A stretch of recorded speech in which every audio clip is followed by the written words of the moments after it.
저기 그 비청구인 내린 제가 하나 여쭤볼게요. 그러니까 이제 국회의장, 그러니까 그 비청구인은 그 이 사건 탄핵 소추안에 대해서 일반 탄핵 소추 의결 정족수를 적용했죠. 네. 그리고 그 적용한 것이 국회의장의 의사정리 권한에 속하는 것이다. 이렇게 주장하고 계시죠. 그런데 이 사건 탄핵 소추안에 대한 의결 정족수를 이제 정할 때 비청구인이 그 혹시 국회의원들의 의견을 수렴하거나 논의를 한 사실이 있나요? 그 당시 본회의에서는 그런 논의는 없었고요. 사전에 그 당시 총리에 대한 탄핵소추 의결 정족수에 대한 논란이 있어서 국회 사무처 그리고 여러 군데 다 자문을 구했고 일반 정족수가 맞다라는 그 자문을 받은 것으로 알고 있습니다. 예, 알겠습니다. 예, 그 청구인 쪽에 좀 여쭤볼 건데요. 네. 청구인 쪽에서는 이제 하여튼 그 주장의 그 주장 내용이 국회의원의 표결권이 침해됐다는 거죠. 심의와 표결권 같이 주장하는 부분입니다. 예, 뭐 심의권도 네. 뭐 침해되었고 표결권도 침해되었고. 네. 예.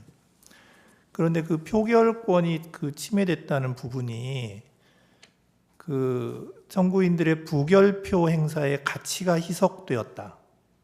그래서 표결권이 침해되었다. 이런 주장이신 건가요?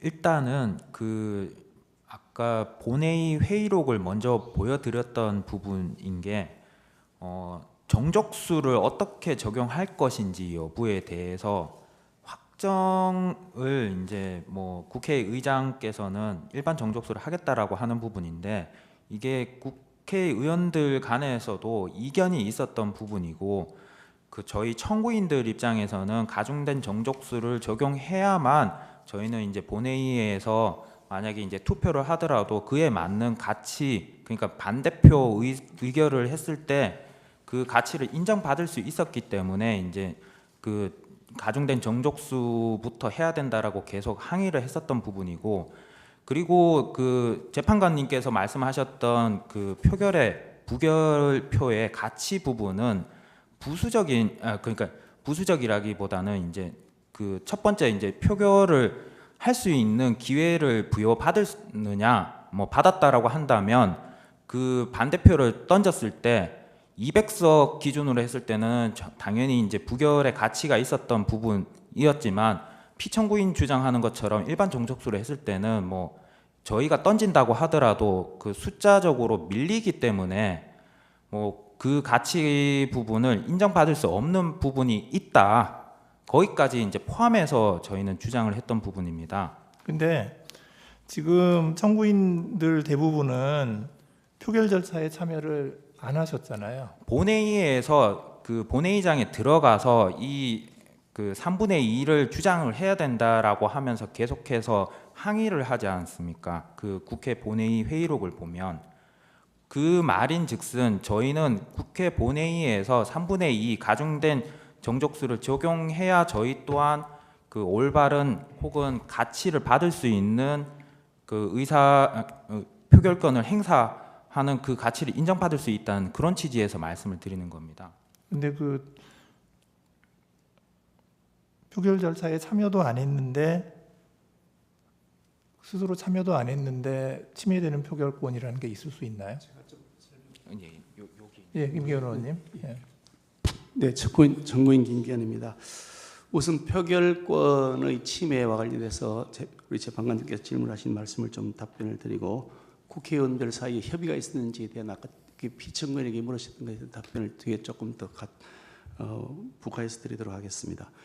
국회 본회의장에서 국회의장이 의결 정족수를 일반 정족수로 하겠다, 제적 과반으로 하겠다고 선언한 순간 우리 국민의힘 소속 여당 소속 국회의원들은 자신의 표결을 통해서 이 사안을 가결시키거나 부결시키거나 할 수 있는 그 표결의 가치 자체를 저희들은 훼손당한 것입니다. 그러니까 이 표결 자체의 표결이라는 것은 표결의 행위만이 그 표결권이 아니라 표결 결과로 나타난 결과의 가치 또한 표결권의 범위에 포함된다고 저는 생각합니다. 그런데 이 가중된 정족수를 적용하지 않겠다고 하는 것은 그 표결의 결과적 가치를 침해하는 것이기 때문에 이 표결권의 행사 자체를 실질적으로 무효화시키는 것이다. 그런 측면에서 표결권을 침해당했기 때문에 이런 표결에 참여할 수 없다고는 항의의 표시로 그이들이 퇴장한 것이기 때문에 결과적으로 본질적으로 표결권을 침해한 것이다. 저는 그렇게 생각한다는 말씀을 드리고요. 또 그리고 아까 국회의원들 사이 협의가 있었냐고 말씀드렸는데 전혀 협의가 없었습니다. 국회의장은 바로 본회의 들어가기 직전까지도 이런 방법도 언급하지 않고 있다가 본회의장에서 갑작스럽게 일반 정족수를 적용하겠다고 발표를 했고 그래서 저희들이 강력하게 항의하고 가중 정족수를 적용해야 한다는 이의제기를 하면서 논란이 벌어졌던 것입니다. 지금 이제 국회의장이 그 200명 그러니까 가중의결 정족수를 적용하는 게 아니고 151명 일반 의결 정족수를 적용을 했죠. 그렇습니다. 예. 이제 그래서 이제 표결을 해보니까 이제 192명이 찬성을 해서 탄핵소추안이 가결됐죠. 그렇습니다. 예. 지금 청구인들께서 주장하는 것은 그 200명 그러니까 가중의결 정족수를 만약에 따랐으면 탄핵소추안은 부결되었을 것이다. 그렇습니다. 이런 주장이시고 그래서 국회의장이 일반 의결 정족수를 적용함으로 인해서 그러니까 151명을 적용함으로 인해서 탄핵소추안에 대한 청구인들의 반대 의사가 반영되지 못했다. 그렇습니다. 이런 주장이시고 그래서 그 결과 결국 부결표를 행사하더라도 그 부결표 행사의 가치가 희석되었을 것이기 때문에 그래서 이제 궁극적으로 표결권이 침해된 것이다. 뭐 이런 주장이신 거잖아요. 그렇습니다. 근데 이제 여기서 문제가 뭐냐면 그 표결권의 가치에 대해서 혹시 그 헌법이나 국회법에 별도의 규정이 있나요? 제가 알기로는 특별한 규정이 없는 것으로 알고 있습니다만 표결권이라는 것은 좀 전에 말씀드린 것처럼 표결권을 행사한다는 그 표결권과 동시에 표결의 결과가 반영될 수 있도록 하는 것을 같이 포함하고 있는 것이다. 저는 그렇게 말씀드리고 싶습니다. 근데 이제 그 이론적으로 보면 그 표결권의 개념에 그 표결권을 행사하는 국회의원들의 의사가 국회의 최종 의사로 결정되어야 한다는 그런 의미가 그 표결권의 개념에는 이론적으로 포함이 안 되는 거 아닌가요?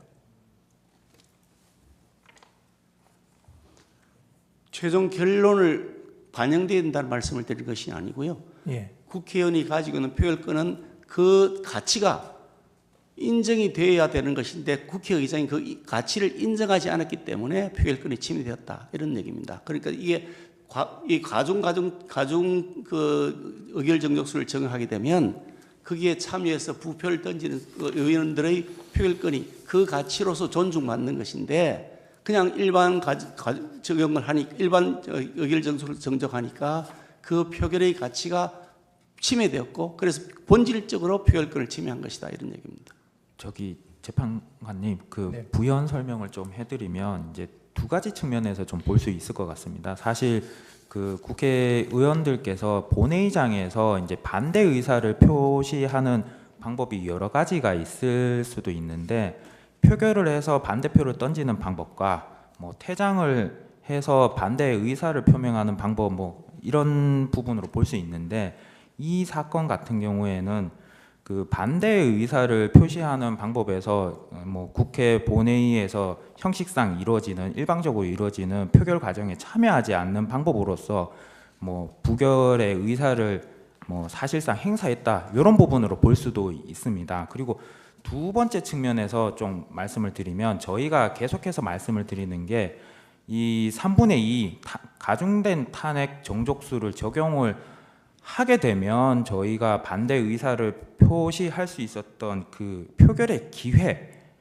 기회라고 하면 표결권에 포함이 되는 부분이라고 저희는 해석을 할 수 있다고 생각합니다. 그렇기 때문에 가중된 탄핵 정족수를 적용하지 않고 일방적으로 피청구인 국회의장께서 일반 정족수를 적용하겠다라고 선언하는 그 순간 저희는 이게 룰이 잘못되었습니다. 그렇기 때문에 요건 다시 시정을 해주십시오라고 항의를 하는데 이제 피청구인이 그냥 일방적으로 쭉 진행을 해버린 겁니다. 그렇기 때문에 저희는 가중된 탄핵 정족수에서 표결을 할 수 있었던 그 기회를 잃어버렸던, 결과적으로 표결의 가치를 상실해버렸던 그런 부분도 저희는 그 표결권 침해라고 생각을 합니다.